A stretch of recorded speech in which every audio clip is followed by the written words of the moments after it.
JDU सांसद चंद्र आर्य को खालिस्तानी चरमपंथियों के खिलाफ मुखरता से बोलने की कीमत चुकानी पड़ी है। सत्तारूढ़ लिबरल पार्टी ने उन्हें आगामी चुनाव में हिस्सा लेने से रोक दिया है। खालिस्तान समर्थक कहे जाने वाले जस्टिन ट्रूडो की पार्टी ने उनको टिकट काट दिया है। यह घटना कनाडा की राजनीति में हिंदू समुदाय के प्रतिनिधित्व और अभिव्यक्ति की स्वतंत्रता को लेकर सवाल खड़े कर रही है। देर आए दुरुस्त आए, बीजेपी ने कांग्रेस लीडर का किया तारीफ। केरल के तिरुवनंतपुरम से सांसद और वरिष्ठ कांग्रेस नेता शशि थरूर ने एक बार ऐसा बयान दिया है जिसे उनकी पार्टी की लाइन के खिलाफ माना जा सकता है। दिल्ली में एक बड़ी चर्चा के दौरान रूस यूक्रेन युद्ध और भारत की कूटनीति पर टिप्पणी करते हुए शशि थरूर ने कहा, मुझे यह स्वीकार करना होगा कि 2022 में रूस यूक्रेन युद्ध पर भारत के रुख की आलोचना करने पर मुझे शर्मिंदगी उठानी पड़ी। मोदी ने 2 हफ्ते के अंतराल में यूक्रेन के राष्ट्रपति और रूस के राष्ट्रपति दोनों को गले लगाया और दोनों जगह उन्हें स्वीकार किया गया। शशि थरूर की इस टिप्पणी के बाद जहां बीजेपी ने कहा कि देर आए दुरुस्त आए, वहीं कांग्रेस ने इस पर चुप्पी साध रखी है। क्षेत्रीय दलों के पास नहीं है कोई विचारधारा। बिहार से बंगाल और केरल से पंजाब तक कांग्रेस नेतृत्व एक ही लाइन पर काम कर रहा है। कांग्रेस की ऐसी बैठकों में राहुल गांधी और मल्लिकार्जुन खड़गे भी मौजूद होते हैं।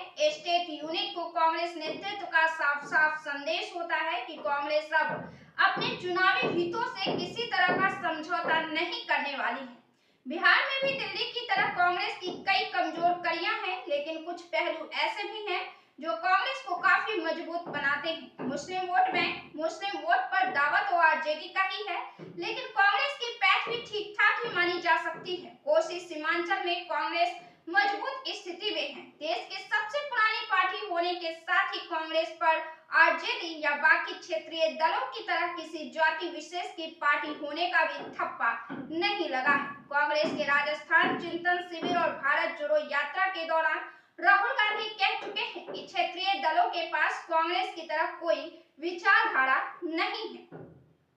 विपक्ष प्रोटेस्ट पर उतरा। बिहार से पूर्व डिप्टी सीएम तेजस्वी यादव के दफ्तर वाले सोशल मीडिया हैंडल से किए गए पोस्ट में कहा गया, राष्ट्रगान का अपमान सिर्फ नीतीश कुमार ने नहीं किया, बल्कि यह अपमान एक ऐसे नेता ने किया है जो सूबे का मुख्यमंत्री होने के साथ साथ बिहार एनडीए का शीर्ष नेता भी है। यानी यह अपमान संयुक्त रूप से बीजेपी, जदयू और उसके सहयोगी दलों की सहमति के साथ किया गया है। उन्होंने आगे कहा कि बीजेपी, जदयू की वजह से देश के हिंदू, मुस्लिम, सिख, ईसाई सभी वर्गों ने इस ऐतिहासिक शर्मनाक लम्हे को जिया है। ये भी भारत के इतिहास में दर्ज हो चुका है। बीजेपी विधायकों ने लहराए काले झंडे। भारतीय जनता पार्टी ने पश्चिम बंगाल विधानसभा अध्यक्ष विमान बनर्जी पर पक्षपाती होने का आरोप लगाया है। राज्य के विपक्षी भाजपा विधायकों ने काले झंडे लहराए और उनके इस्तीफे की मांग करते हुए सदन से वॉकआउट किया। वहीं स्पीकर विमान बनर्जी ने कहा कि वह बीजेपी सदस्यों को बाहर रखकर विधानसभा नहीं चलाना चाहते, लेकिन वे नियमों की अवहेलना करने की कोशिश कर रहे हैं। दिन की कार्यवाही शुरू होने के तुरंत बाद भाजपा विधायकों ने काले झंडे लहराए और स्पीकर के खिलाफ नारेबाजी शुरू कर दी। बीजेपी विधायकों ने आरोप लगाया कि वे निष्पक्ष नहीं हैं और सदन में लोकतंत्र को कुचला जा रहा है। सीएम ममता बनर्जी ने सुनीता विलियम्स के लिए की भारत रत्न की मांग। पश्चिम बंगाल की मुख्यमंत्री ममता बनर्जी ने सुनीता विलियम्स के लिए भारत रत्न की मांग की है। उन्होंने विधानसभा के अंदर बोलते हुए कहा कि वह भारतीय हैं, मेरी मांग है कि उन्हें भारत रत्न दिया जाना चाहिए। ममता बनर्जी ने एनएसए के अंतरिक्ष यात्री सुनीता विलियम्स को भारत की बेटी बताते हुए अंतरिक्ष यात्री और अन्य लोगों की लगभग 9 महीने तक फंसे रहने के बाद वापसी की सराहना की है।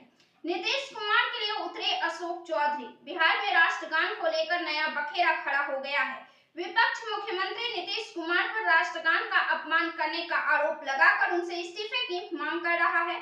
नीतीश कुमार के करीबी मंत्री अशोक चौधरी ने 2 टूक शब्दों में जवाब दिया है और कहा है कि नीतीश कुमार से बड़ा देशभक्त इस पूरे हिंदुस्तान में नहीं है। जिस व्यक्ति ने अपने शासनकाल में बिहार की परंपरा और इतिहास के लिए बिहार दिवस का आयोजन किया, 55 सालों तक जिन लोगों ने बिहार पर राज किया, उनको कभी इस बात की चिंता नहीं हुई कि बिहार की अस्मिता के लिए बिहार अवतरण दिवस मनाने का काम करे।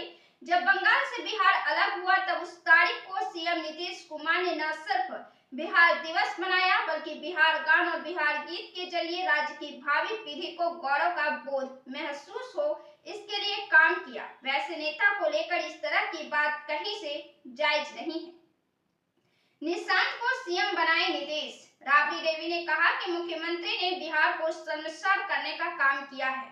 यह राष्ट्रगान का अपमान तो है ही, पूरे राष्ट्र का अपमान हुआ है। अगर नीतीश कुमार का दिमाग ठीक नहीं है तो उन्हें इस्तीफा देकर अपने बेटे निशांत या किसी और को मुख्यमंत्री बना दे। नीतीश कुमार का दिमाग काम नहीं कर रहा है। ऐसी हालत में नीतीश कुमार अपने बेटे को आगे करें। सत्ता भी गंवानी पड़ेगी तो कोई समस्या नहीं। सीएम ने कहा, एक द्वंद्व था जब अयोध्या में पहली बार आने की बात हुई। यद्यपि मेरी 3 पीढ़ियां श्री राम जन्मभूमि आंदोलन के लिए समर्पित थी, मुझे कोई समस्या नहीं थी, लेकिन शासकीय व्यवस्था जिस नौकरशाही से जकड़ी होती है उस नौकरशाही में बड़ा वर्ग ऐसा था जो कहता था कि मुख्यमंत्री के रूप में अयोध्या जाने से विवाद खड़ा होगा। हमने कहा विवाद खड़ा होता तो होने दीजिए, लेकिन अयोध्या के बारे में कुछ सोचने की आवश्यकता है। मुख्यमंत्री ने कहा फिर एक वर्ग ऐसा था जिसने कहा कि आप जाएंगे फिर राम मंदिर की बात होगी, तो मैंने कहा कौन, हम सत्ता के लिए आए हैं, राम मंदिर के लिए सत्ता भी गंवानी पड़ेगी तो कोई समस्या नहीं होनी चाहिए। मोदी के संसदीय क्षेत्र में कांग्रेस का सुपड़ा रहा है साफ। कांग्रेस पार्टी की तरफ से उत्तर प्रदेश के अलग अलग जनपद के जिला अध्यक्ष और महानगर अध्यक्ष के नाम का ऐलान कर दिया गया। एक बार पुनः वाराणसी के महानगर अध्यक्ष पद पर राघवेंद्र चौबे और जिला अध्यक्ष पर राजेश्वर सिंह पटेल को जिम्मेदारी सौंपी गई है। राघवेंद्र चौबे ने कहा कि हमारा लक्ष्य 2027 उत्तर प्रदेश विधानसभा चुनाव है, जहां हम संगठन को मजबूत करने के साथ साथ जनता से जुड़े हुए मुद्दों को निरंतर रखते रहेंगे और आगामी चुनाव में कांग्रेस पार्टी को बड़ी जीत दिलाएंगे। हालांकि कांग्रेस पार्टी के लिए उत्तर प्रदेश के लिए 2027 का सफर आसान नहीं होगा। विशेष तौर पर वाराणसी में बीते 4 लोकसभा और 2 विधानसभा चुनाव में कांग्रेस पार्टी का सुपड़ा पूरी तरह साफ रहा है। अखिलेश ने योगी को दी व्यंग्यात्मक सलाह। सपा अध्यक्ष ने एक्स पर पोस्ट कर लिखा, माननीय मुख्यमंत्री जी को उत्तर प्रदेश में भाजपा के विधायकों को समायोजित करने के लिए धमकी मंत्रालय भी बना देना चाहिए। इस मंत्रालय में मंत्री बनने के लिए उनके पास अपनी पार्टी के एक से एक योग्य उम्मीदवार पहले से ही हैं। वैसे चाहे तो ये मंत्रालय खुद भी रख सकते हैं, क्योंकि इस विशेष क्षेत्र से उनसे अधिक योग्यता व अनुभव और किसी के पास है भी नहीं। मुगलों का इतिहास नहीं पढ़ाएंगे। महाराष्ट्र की देवेंद्र फडणवीस सरकार ने घोषणा की है कि नेशनल एजुकेशन पॉलिसी के तहत प्रदेश में सीबीएसई करिकुलम को लागू किया जाएगा। इसको लेकर महाराष्ट्र में सियासी घमासान मचा हुआ है। कांग्रेस सरकार के इस फैसले का कड़ा विरोध किया है। उनका कहना है कि शिवाजी के शौर्य को बताने के लिए मुगलों के बारे में बताना पड़ेगा। कांग्रेस नेता नितिन राउत ने कहा, हमें महाराष्ट्र में नेशनल एजुकेशन पॉलिसी मंजूर नहीं है। सरकार एनईपी के जरिए इतिहास को बदलने और छिपाने की कोशिश कर रही है। शिवाजी के शौर्य को बताने के लिए मुगलों के बारे में बताना पड़ेगा। वहीं बीजेपी के प्रसाद लाड ने पलटवार करते हुए कहा, हम मुगलों का इतिहास नहीं पढ़ाएंगे। मुस्लिम सुल्तान शहंशाह का इतिहास पढ़ाने की जरूरत नहीं है। हम महाराष्ट्र के बच्चों को भारत का इतिहास पढ़ाएंगे। कर्नाटक में कांग्रेस पर लग रहे हिंदू विरोधी होने का आरोप। कर्नाटक की कांग्रेस सरकार द्वारा अल्पसंख्यक ठेकेदारों को 4% आरक्षण देने को लेकर प्रदेश में सियासी बवाल खड़ा हो गया है। बीजेपी ने कांग्रेस की लीडरशिप पर तुष्टीकरण की राजनीति करने का आरोप लगाते हुए सरकार के फैसले को हिंदू विरोधी करार दिया है। मध्य प्रदेश के मुख्यमंत्री मोहन यादव ने एक्स पोस्ट पर लिखा, कर्नाटक में कांग्रेस सरकार द्वारा शासकीय कार्यों में ठेकेदारों को धर्म आधारित आरक्षण की व्यवस्था का प्रावधान करना अनुचित एवं निंदनीय है। लोकतांत्रिक देश में इस तरह किसी धर्म विशेष को लाभ पहुंचाने के उद्देश्य से नियम प्रावधान कैबिनेट से पास कर लागू करना कांग्रेस के अनैतिक चरित्र का प्रतीक है। उन्होंने आगे लिखा, दलित, पिछड़ों और समाज के वंचित लोगों के उत्थान के लिए भारतीय जनता पार्टी सरकार निरंतर काम कर रही है, जिससे सभी वर्गों को समाज में पूर्ण सम्मान और अधिकार मिल सके।